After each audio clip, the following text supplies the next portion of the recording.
Rashtrawadi Congress party के अध्यक्ष शरद पवार और उनकी पार्टी के बारे में पूछे जाने पर उद्योग मंत्री उदय सामंत ने ज्यादा कुछ कहने से इनकार कर दिया। उन्होंने कहा, उनकी पार्टी के अंतर्गत मेरा बयानबाजी करना गलत है। जो भी फैसला है वो उनका निर्णय होगा। वो मुंबई में मीडिया से बात कर रहे थे। इस दौरान उन्होंने अन्य मुद्दों पर भी अपनी प्रतिक्रिया दी।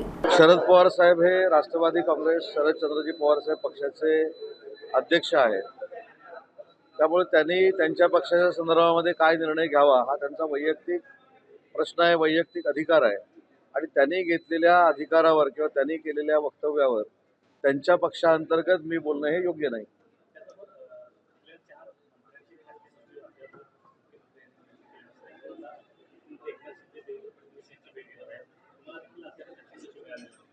तर याबाबत मला असं वाटतं की खाजगी सचिवाच्या बाबतीमध्ये नक्कीच खाजगी सचिव आम्हाला मिळालेला जरी नसला तर डिपार्टमेंटचं काम काही थांबलेलं नाही। या संदर्भामध्ये शिंदेसाहेब जर भेटणार असतील तर त्यांच्या समवेत आम्ही देखील जाऊ, परंतु खाजगी सचिव नाही म्हणून डिपार्टमेंटचं काम थांबलंय किंवा कुठं विकास कामावर परिणाम होतोय अशातला भाग नाही।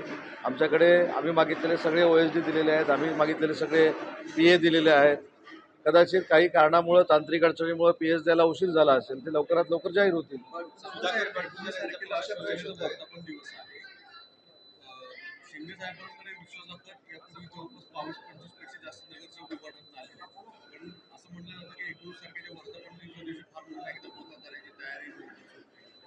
तर रोजच धमाका होतोय। आता देखील 15 मिनिटांनंतर एकनाथ शिंदे साहेब एका पक्षप्रवेशाच्याच कार्यक्रमाला जाणार आहेत मुंबईमध्ये। पुण्याचे अनेक उबाटाचे पदाधिकारी हे माननीय एकनाथ शिंदे साहेबांच्या नेतृत्वाखाली शिवसेनेमध्ये प्रवेश करतायत। त्याच्यामुळे मला असं वाटतं की दररोजच धमाका होतोय, कदाचित त्याच्यापेक्षा मोठा धमाका हा 19 तारखेला असेल। असं म्हटलं जातं की विधानसभेमध्ये भाजपनं आणि तुमच्या नेत्याने फार मोठी टीका केली, राऊतपर्यंत संबंध होते। आता असा आरोप केला जातो की वॉशिंग मशीन पावडर तुमच्याकडे आणि भाजपकडे आहे। बडगुजरांचा प्रवेश हा भारतीय जनता पार्टीमध्ये होतोय। बडगुजरांना भारतीय जनता पार्टीमध्ये का घेतलं, कशासाठी घेतलं याचं उत्तर शिवसेनेचा एक शिवसैनिक म्हणून मी देण्यापेक्षा भाजपचे प्रवक्ते किंवा भाजपचे प्रदेशाध्यक्ष देतील।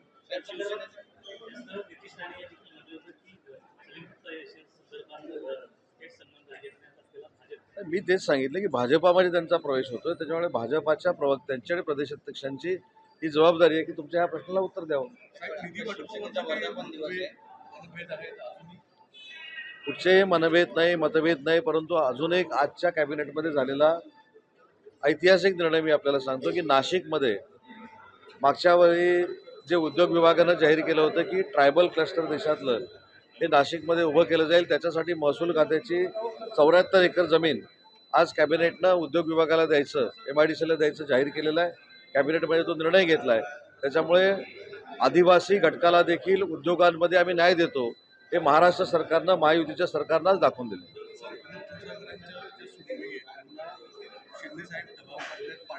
कोणाला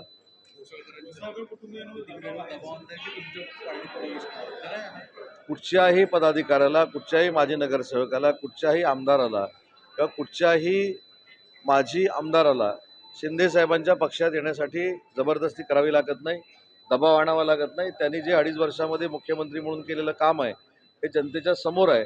त्यांच्याबद्दल प्रचंड महाराष्ट्रामध्ये आकर्षण आहे आणि या आकर्षणापोटीच एकनाथ शिंदे साहेबांच्या नेतृत्वाखाली शिवसेना वाढते। आज देखील त्याच्यातला एक प्रवेश आहे।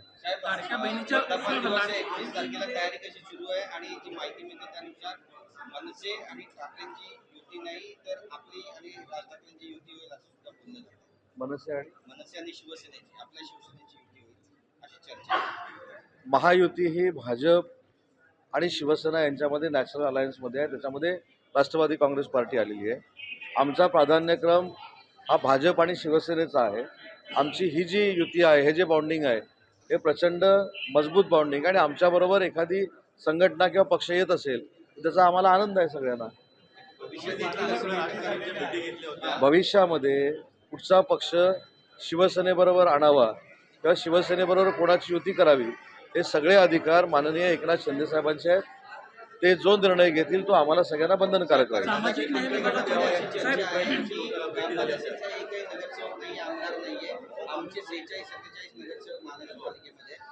आम्ही जसं सांगू त्या अनुषंगाने जर मनसे यायला तयार असेल तर ती युती होईल। अटी शर्तीवरती युती होऊ शकते अशी चर्चा। अटी कोणी कोणाला घातल्या आहेत, कोणी मान्य केल्या आहेत हे अजून कोणालाच माहिती नाही. परंतु अनेक वेळा मी सांगितले की मनसेच्या प्रमुखांना कुठची अट घालून ते कुठच्या पक्षासमोर झुकतील असं मला वाटत नाही.